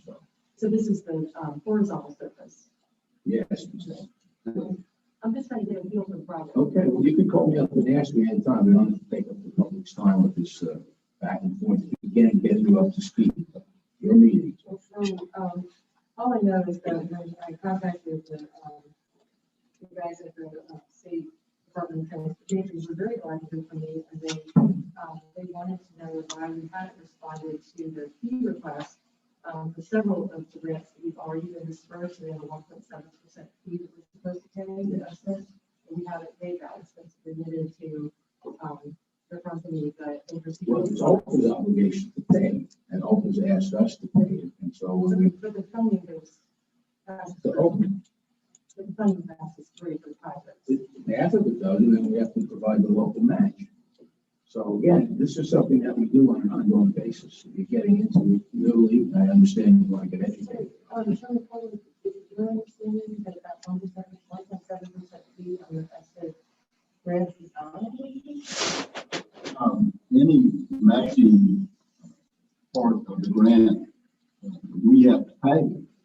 Chris has, on all the grants, has graciously agreed to pay for our portion of those grants, whether it be 50%, whether it be 25%. Otherwise, it would be our obligation. The operating agreement says that they are supposed to pay those, and it's not going to be No, I don't think so. I don't. I'll look at that, but I don't think they have to pay those grants. Our grants we applied for, and that's what I was talking about with the raise grant. They have to pay those obligations because we can't do it right now. Well, so what I'm in the operating agreement, including what's on the specific section, there's a section that says that the operator is supposed to say, pay $5,000 per month to go to the capital. Right, it's called capital improvements, and I believe this was voted before I was a member, and I believe Commissioner Franklin and Commissioner Hammond voted against waiving that obligation at $5,000 a month. And that would fund the capital improvements account. That would, but only for that year. Only for that year. You need to ask Pierre, Paul keeps an accounting of it, and what Pierre has said every time this comes up is that we're about $3 million ahead of you on outlays for matching grant shares. And so the 5,000 is being burned off that way. So when it comes back to a zero account on what we've expended on OHPA for the matching funds, then we would start paying 5,000 again. So again, we're in compliance and the board did waive that out of the resolution. So Let's ask on the list because honestly, reading it, it's two separate provisions, and that $5,000 a month can include contributions, and it can include that matching, but it is not coextensive with it. Two separate things to be doing. And so I just want to be absolutely clear that I do not buy that. Patrick, would you look into that also, please, sir? Thank you. Okay. This grant that she's talking about, that's the one that she was talking to me about the payment that needs to be done on the board. yeah, that's part of it. We can use it. It's pretty broadly described what we can use it for. We have some billing that's actually work's been done. We have about 100,000 to bill against it. And then we'll make a decision if we can get any more work done and billed before the end of the year, or we'll just write the letter and request that they pay it back. We're well aware of that. We do not squander any grant funds that let them go unused. That's why we meet on a regular basis with FDOT to coordinate all that. All right, let's move on. Committee reports. Port security, there were no issues. Talked in today, and there have been no issues in the last month. Customs House, Commissioner Franklin. Don't have anything to report on. Someone in the neighborhood has said that they felt unsafe. And they said it's at a community workshop meeting on home records. I don't know the name of the person, but another resident came up to me and said that something was burning in the street. And so I was trying to say that port security is not, and I hope I didn't, I hope I stated correctly that, but I said port security works on the port side of the fence. They're not going to be able to respond to you. But if you do feel unsafe, call 911. Yes. Okay, because these are all city streets. I just wanted you to know that that was a complaint that you received if you're talking about security. But I just, yeah, I thought that was the only appropriate one. Port security is its own board, so that would be something totally different. One, certainly, yeah, call me. Nothing was on the Corps of Engineers. They did a survey, and I responded to the survey. Nothing other than that. Economic Development, Commissioner Cole. As you mentioned earlier, we are working on some projects which could come through the port. Again, I'm not really now, but we want to get things right. Making some progress. Okay.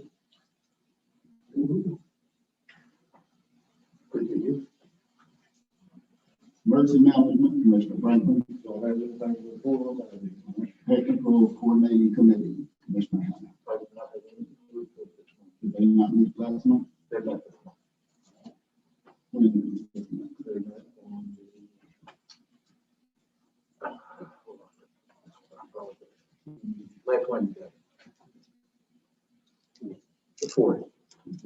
designated. I did not, sir. I was away. You start attending those meetings. Yeah, well, I do. I was away from my anniversary.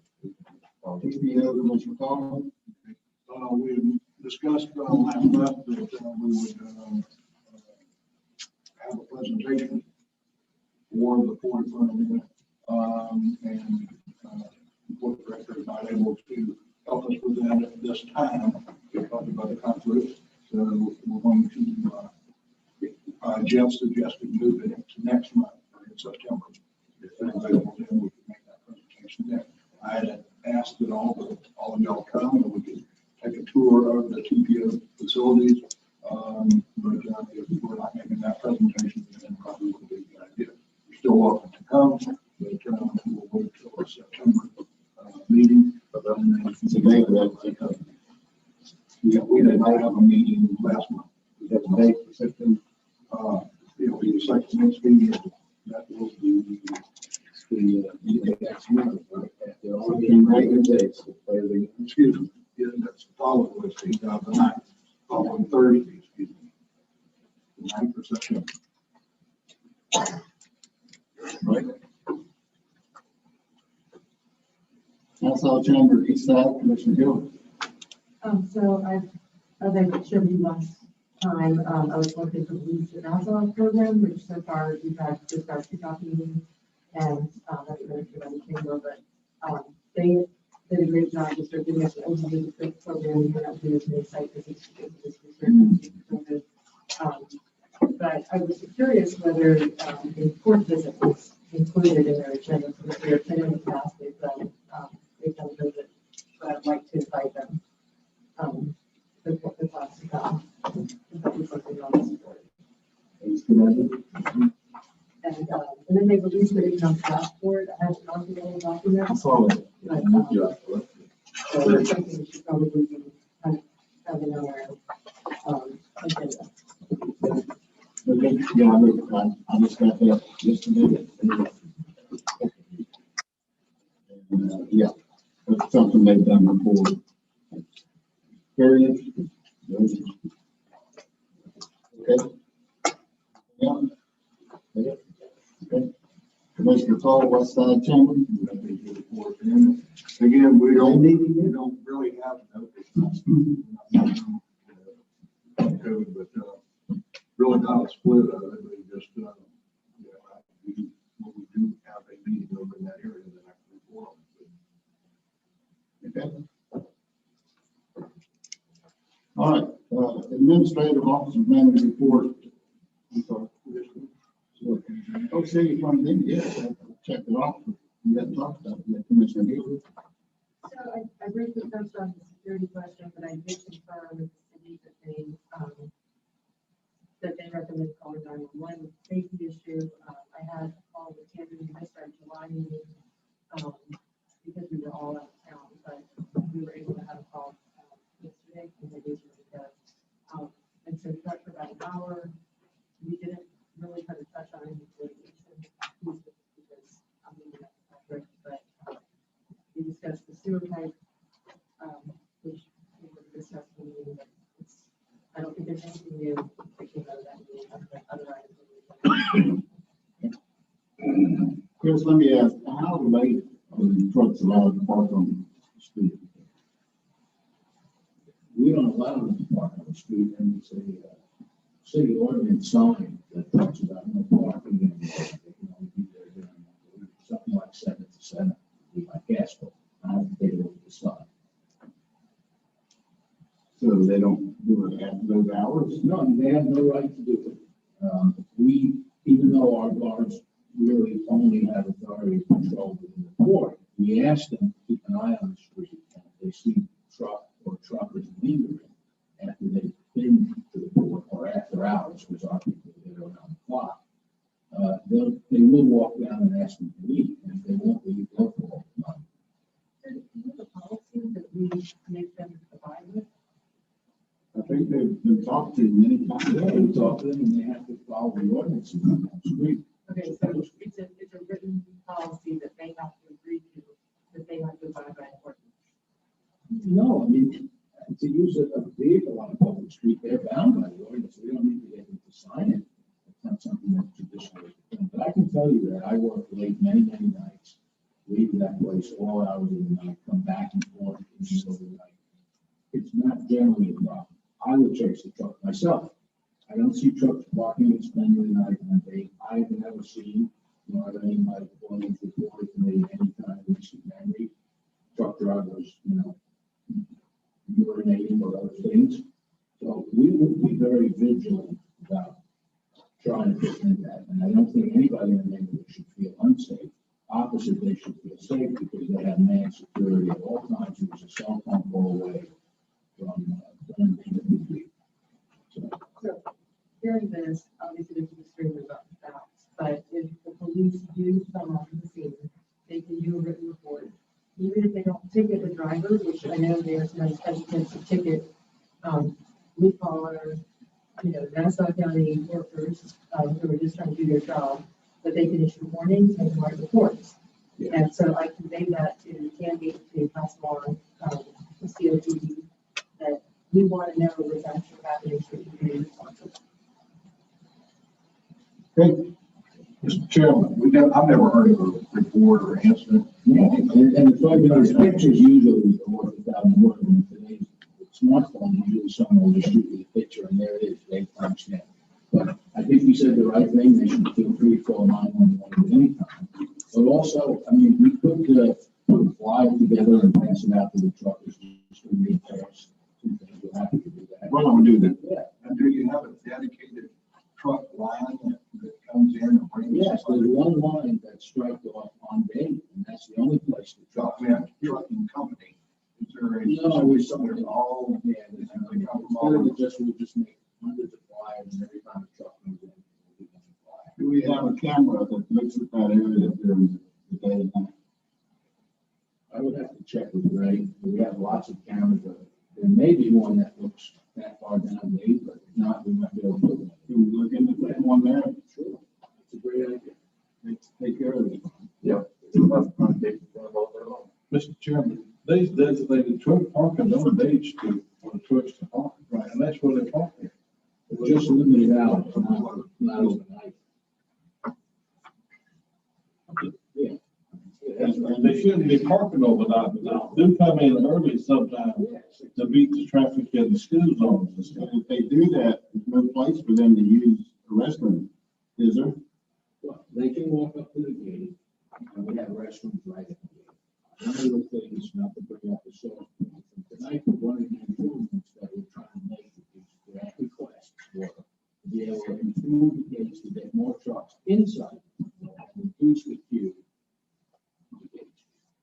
So we're mindful of it, but there are bathrooms, so they don't have to use the grass. They should just.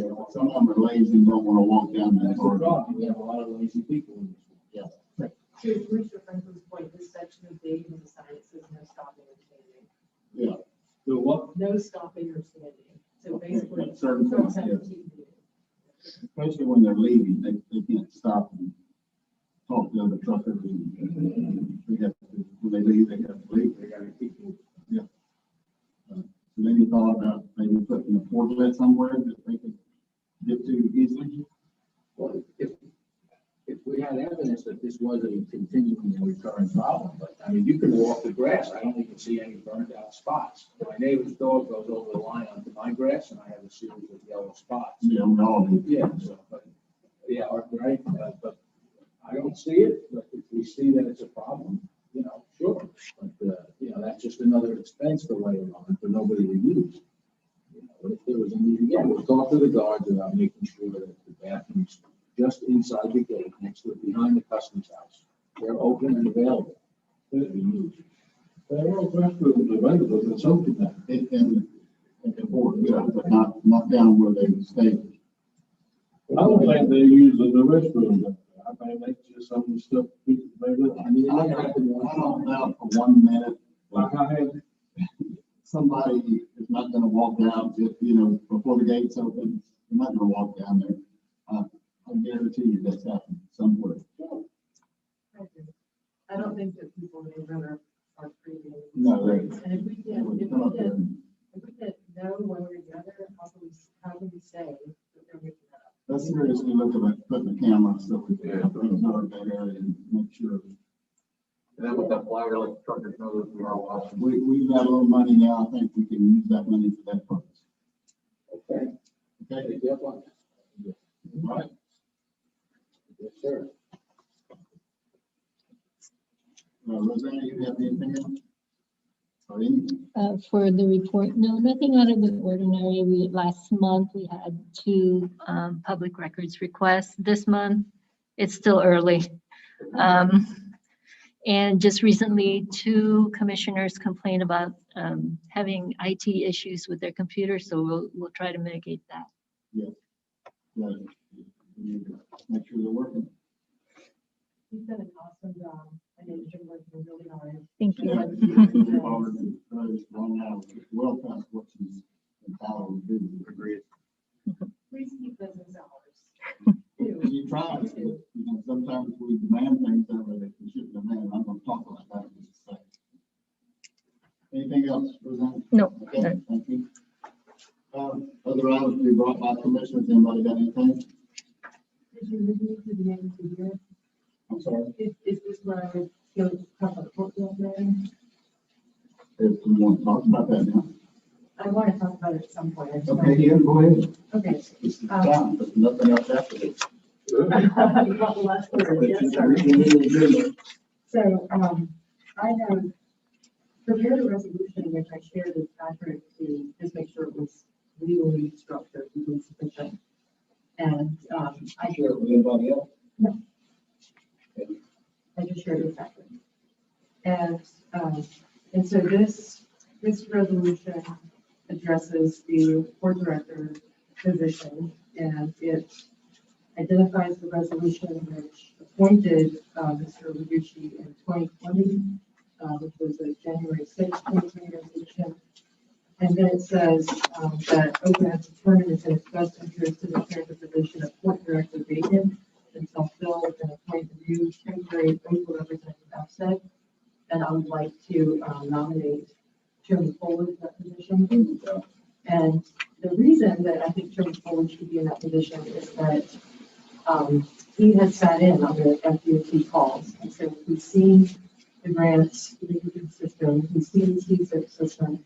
And I went in there today, and I'm telling you, as a finance person, it's a lot to learn. And so the fact that you have any past experience with that, I think makes you a good job.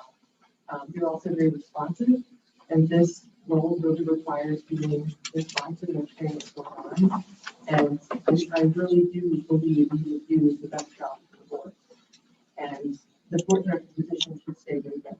And the reason is that in the enacting resolution, which appointed Mr. Ragucci as the director, it says that Mr. Ragucci shall serve as the board director for OHPA for purposes of serving on the FSTED Council, the Florida Seaport Transportation and Economic Development Council, and Section 2, the board director may not have any independent authority to oblige, find, or contract for OHPA. His role as board director is limited to service on this FSTED Council as well as other customary marketing and advocacy on behalf of OHPA. Who's gonna do that marketing? And so I want you to think about those words, as well as customary marketing and advocacy on behalf of OHPA. And I want you to think about the sworn statements that have been made and reported on widely in the paper, the filings that have been made with the court. And I'm asking this board to take action to remove Mr. Ragucci as the court director. And I ask for your support for this resolution. I'll renumber it because it was ours to report, and I'll renumber it to ours to comment. And then appoint me as FSTED. Yes, then representative, and to declare the position of court director vacant until filled by the court. One of the things you talked about at our budget meeting was sending 2 people to the Florida Courts Council meetings, which includes FSTED. Which would mean if we had 2 people, then we have to pay fees for both of those people to attend. I thought you might say that, which is why I talked to Mike Rubin about this exact issue. And he says, Val Schweck was a very active member of the FPC board. We've been members for over 30 years.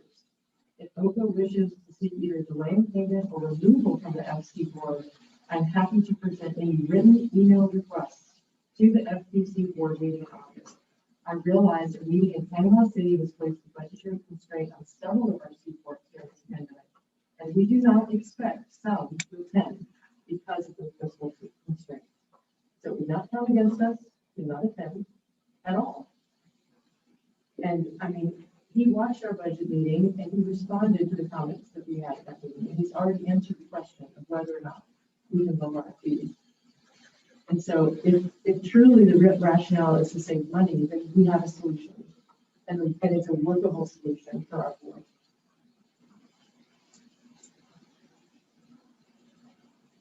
And I know your time is precious, so giving the same job to one person, honestly, I think there's a lot of people on that. I think it's fine to have it in two separate roles. He's demonstrated accountable. Mike could still, Vice Chairman Cole could still be our representative of the Board Council. Mike has been a very positive about them. He said he's had a great working relationship on the Board Council. It's a very positive review, so I think that he should stay in this position. He's doing a great job. So you're okay with sending two people to the meeting? No, I don't think anyone does. That's the decision. I think it's important for us to attend those meetings. Well, can you deal with the question, I request respectfully that you deal with the resolution first, separate from the budgetary question of the meeting.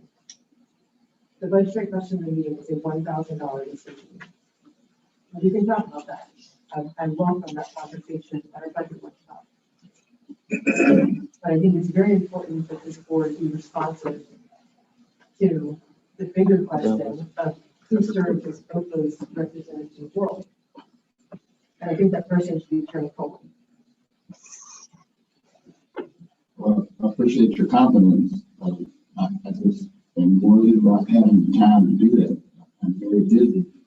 I have other things going on, other issues. There are several of the courts where a commissioner serves as the court or as the court director. The Port St. Joe serves as a Yes, court I director understand that. and a representative of the Court Council. Yeah. And it really is more conducive to the types of discussions that are held at those meetings, which are really between the organizations like us, which are the commissions or the elected boards who are the managing entity. Typically, they have someone who represents them within these meetings, as opposed to the contractor. All right, there's a resolution been presented. You've heard it. Any comments?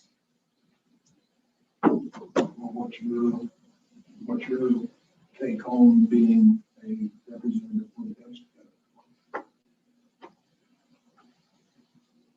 I'm not crazy about it.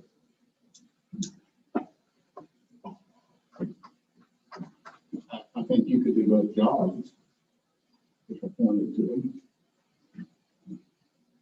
I had planned on attending the meeting. Yeah. Anyway, so. And they're both at the same time. Correct. Same place. Comment. Please.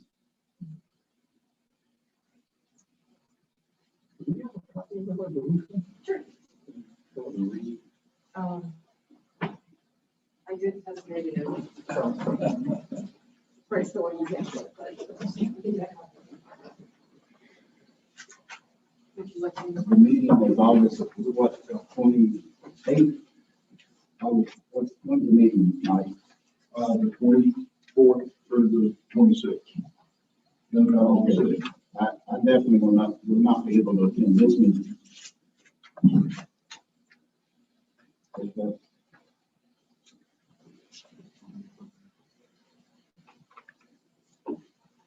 This resolution. 2021 all four, that's Well, she's changing it to 05. oh, she changed it. Yeah, because I jumped in front of her in line. Okay. I didn't know.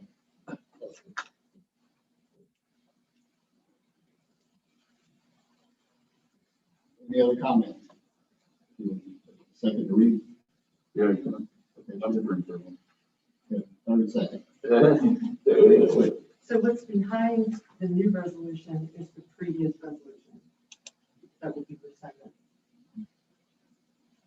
So we'll be rescinding R01 from 2020 Right. and adopting this one, which would mean and Fullwood as our designated. And again, the upset is the, getting in and looking at the different projects, communicating with FDOT on grants, which you already do. It really is the grant piece of the court director's role. And we have to certify to the accuracy of each grant filing. And carrying forward, when we've received grant awards, we've signed documents that say we certified to be, the contents and all that. Right. And so you're already that person who does that. You're already the one looking at these documents and trying to tone. And so I really think it wouldn't necessarily be duplication of existing ones, but I do know that it's a great question. I appreciate you considering it. In addition to all of the other responsibilities to explore, because I know you have significant responsibilities against everything. And they get there early and stay late.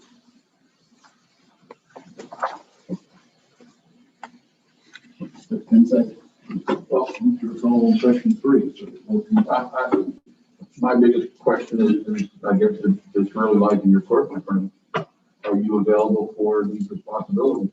I get the separation of church and state, I'm all for it. So if you're in for it, the challenge, it's actually on your shoulders. Well, like Commissioner Hill said, I already do the FDOT part of it. Just go into the meetings and trying to make sure we get the grants that we're supposed to get from, the money we're supposed to get from FDOT. I'm not sure if it makes any difference who we've got on the board. We don't get. Well, we have to have a representative. Yeah, I know we got that. So we really don't have to have a court director. We can have a court director. But this is just basically going to, put it out there, you're going to be responsible for this, for our part. So you're going to be representing Oakland, which obviously, ain't nobody out there better to represent us right now. Again, I don't have a problem with them, which is more of, being handled. Well, I appreciate the confidence. And I think I can handle it, especially after the next 2 weeks. I can't tell you why. Sure. It's up to you guys. We'll call for a vote. Any other questions? I guess I question in section 1, your resolution is hereby rescinded, and that section 1 reads that Christopher Litigation shall serve as board director for OHPA for the purposes of serving on the FSTED. And that's it. But are you saying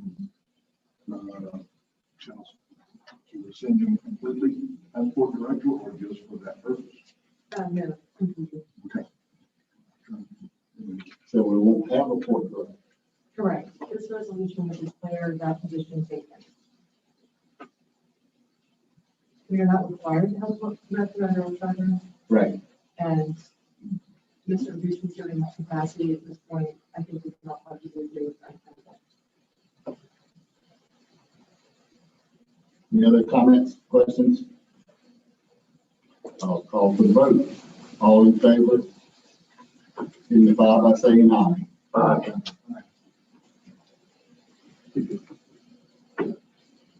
All opposed, no. Motion carries.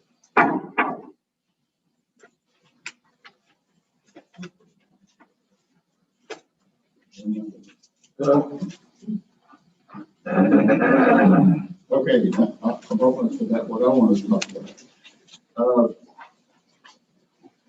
I'll talk about a couple of things real quick.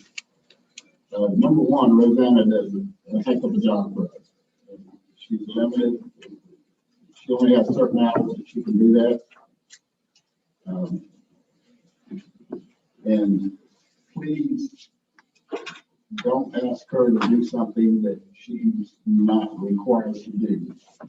Call anybody to get information, to get things for you. You can, you have the ability to call and do them yourself. So please don't ask her to do any of that.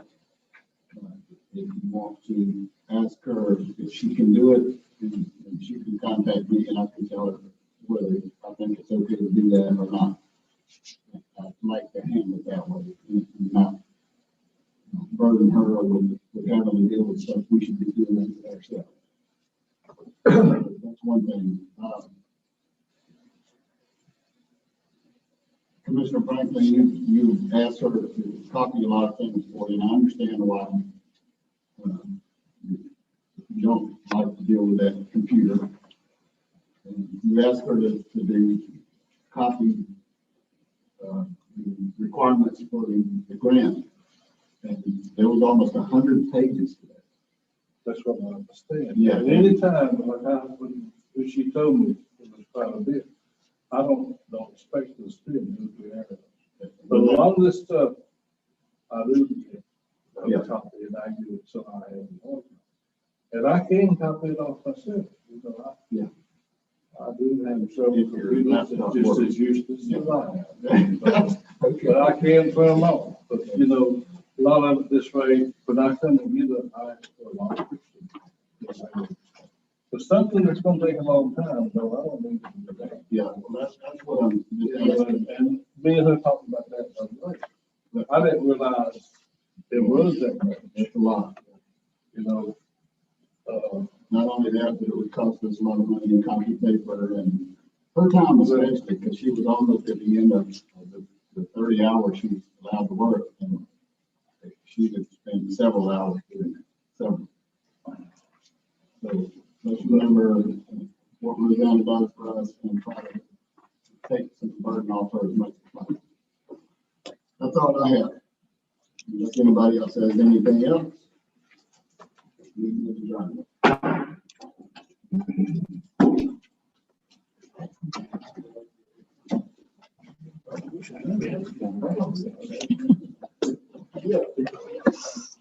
I should have defended you.